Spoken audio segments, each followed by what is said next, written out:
Olá pessoal, tudo bem?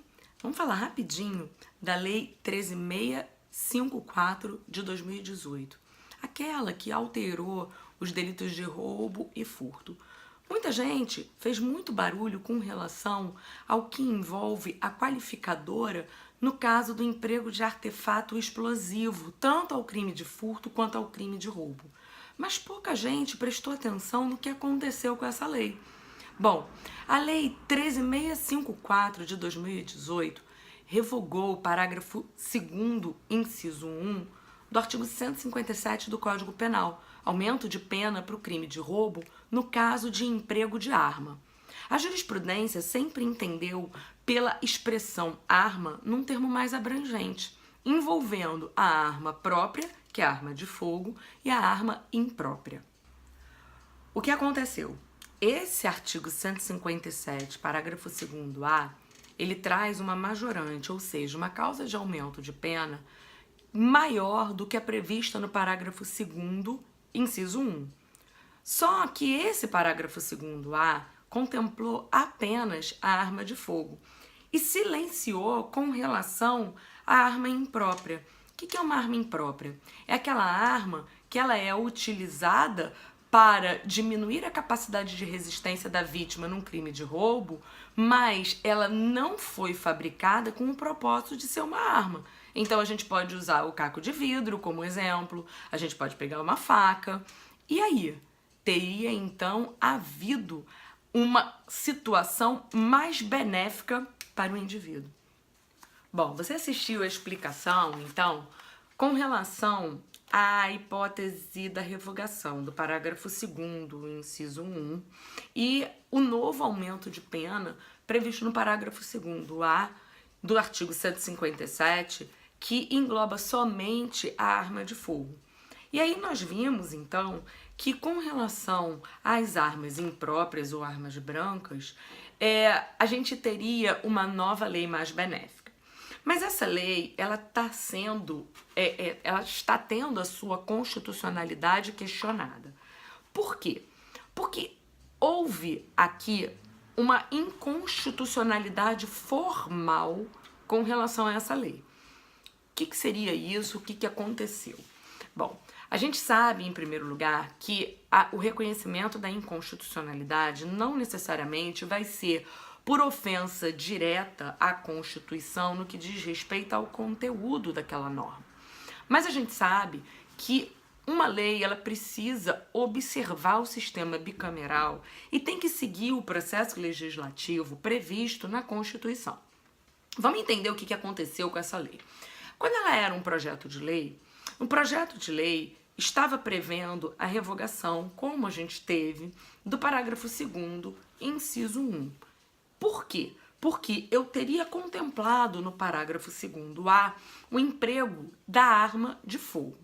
Então, o projeto teria revogado o parágrafo 2º, inciso 1 do artigo 157. Bom, quando esse projeto de lei foi remetido para a Comissão de Constituição e Justiça, nessa remessa, na análise da Comissão de Constituição e Justiça, a Comissão de Constituição e Justiça, então, percebeu essa revogação e não acatou a revogação. Então, não teria acontecido com relação à arma branca a revogação. Então, restaurou-se lá na Comissão de Constituição e Justiça o parágrafo 2º, inciso 1 do Código Penal, no artigo 157. Retornou, então. Bom, ao retornar, esse projeto, ele é enviado para a chamada Corelle. O que seria isso?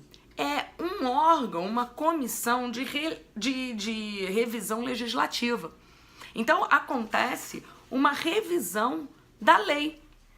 O Corelle, que é formado por funcionários, nada a ver, não tem ninguém eleito, nenhum representante do povo no Corelle. São funcionários apenas.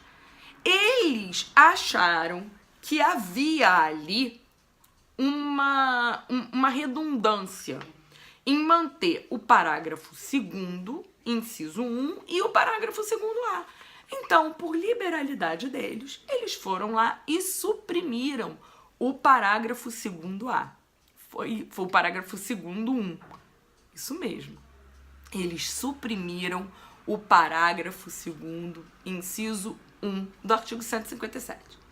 Isso foi, então, remetido para a sanção presidencial e aí foi aprovada a lei na forma como você está vendo.